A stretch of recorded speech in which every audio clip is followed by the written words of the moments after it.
नमस्कार, माझे नाव समीक्षा शेखर पाटील, राहणार सोनारवाडी, तालुका बुदरगड, जिल्हा कोल्हापूर, इयत्ता 8वी।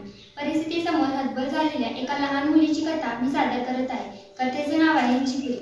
रवी ऑफिसात जाताना लागणाऱ्या सिग्नलवर एक छोटी मुलगी उभी राहायची। फाटलेला फ्रॉक, मळकट चेहरा, विस्कटलेले केस असा तिचा अवतार। वय 8-10च्या दरम्यान असावं। नाव काय ग तुझं? पहिल्यांदा भेटली तेव्हा रवीने तिला विचारलं। विस्कटलेले केस खाजवतच ती म्हणाली, झिपरी। तिच्या अवतारावरूनच तिला झिपरी हे नाव मिळालं असावं असं वाटलं। झिपरी असं कुठे नाव असतं का ग बेटा? रवीने क्षणभर विचार केला आणि तो म्हणाला, मी तुला परी म्हणत जाईल, चालेल?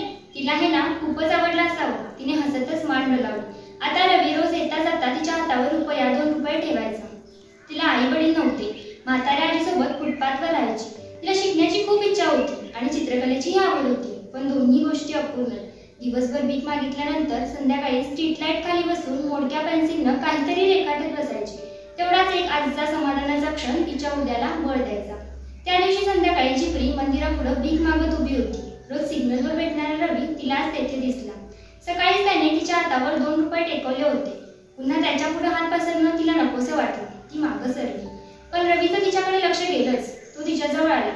त्याच्यासोबत त्याची आईही होती। आईने झिपरीच्या हातावर प्रसाद ठेवला आणि रवीने ₹5 रोकड। झिपरी गोड हसली। रवी आणि त्याची आई घरी जायला निघाली।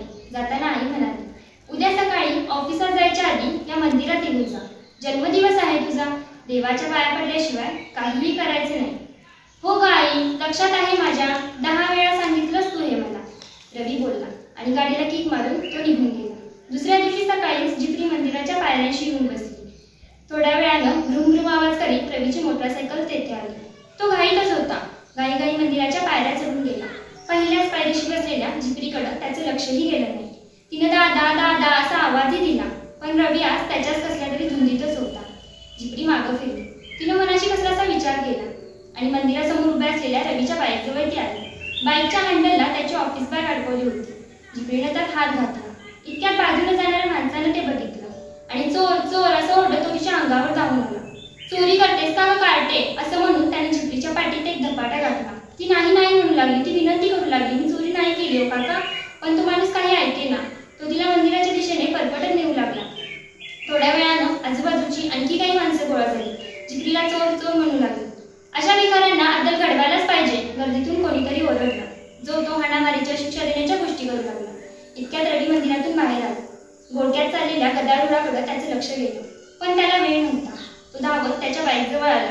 चावी लावली। इतक्यात जमावातला एक जण ओरडला, ओ साहेब, ही कार्टी तुमच्या बॅगेतून काहीतरी चोरत होती, चेक करा जरा काही गेले का ते तुमच्या बॅगेतलं। रवी थबकला। त्याने बॅग चाचपडली। लगेचच त्याच्या काहीतरी लक्षात आलं। तो बोलला, चोरण्यासारखं काही नाही हो काका, दुपारचा टिफिन फक्त, आणि तो पण आहे या पिशवीत।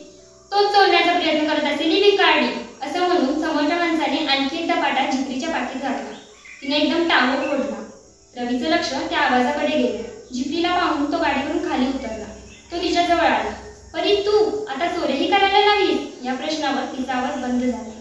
ती नुसतीच कोरड्या नजरेने रवीकडे पाहू लागली। जाऊ द्या हिला, जाऊ द्या, रवी गर्दीतल्या लोकांना म्हणाला। मी ओळखतो हिला। आणि त्यानंतर लोक पांगले आणि आपापल्या कामाला निघून गेले। रवीनंही काही न बोलता गाडीला किक मारली आणि धुरा उडवत गाडी निघून गेली। झिपरी मात्र बराच वेळ तिथेच बसून होती। दुपारी ऑफिसात जेवणासाठीची सुट्टी झाली। रवी आपल्या सहकाऱ्यांसोबत कॅन्टीनमधल्या एका टेबलावर जेवायला बसला। त्याने पिशवीतून डबा बाहेर काढला। त्याच्यासोबतच एक कागद खाली पडला। त्याने तो उचलून पाहिला। त्यावर एक सुंदर पेन्सिलनं स्केच काढलं होतं आणि ते चित्र त्याचंच होतं। स्वतःचं चित्र पाहून रवी दचकला होता। त्याच्या खाली लिहिलं होतं, हॅपी बर्थडे दादा, आणि बाजूच्या कोपऱ्यात तुझी छोटी बहीण परी। हे पाहून रवीचे डोळे पाणावले।